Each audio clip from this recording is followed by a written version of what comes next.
সম্মানীয় আজকের এই বিশাল নির্বাচনী সভা সভাপতি সাহেব, আজকের সভায় উপস্থিত আমাদের সবার প্রিয় 5 বারের বিধায়ক, 3 বারের মন্ত্রী, এখন ধুবড়ীর সাংসদ রকিবুল হোসেন সাহেব, আমাদের আজকের সভায় উপস্থিত আমাদের এই অঞ্চলের এই সমষ্টি ভারতীয় জাতীয় কংগ্রেসের প্রার্থী আমাদের পান্ডা ভাই, জেলা কংগ্রেস বা বিভিন্ন কংগ্রেসের বিভিন্ন পর্যায়ের নেতৃবৃন্দ, এই অঞ্চলের মুরব্বিয়ান সমাজ, সাংবাদিক বন্ধু সকল, সমবেত জনতা,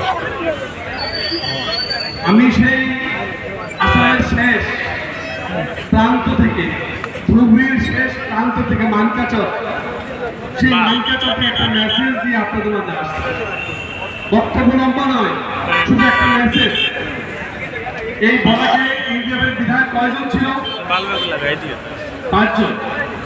করিমগঞ্জে 1, শিলচরে 1, হাইলাকান্দি 3। এবার কয়টা জিতবে?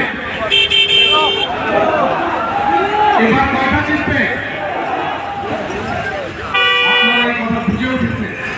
আমরা আসাম বিজেপি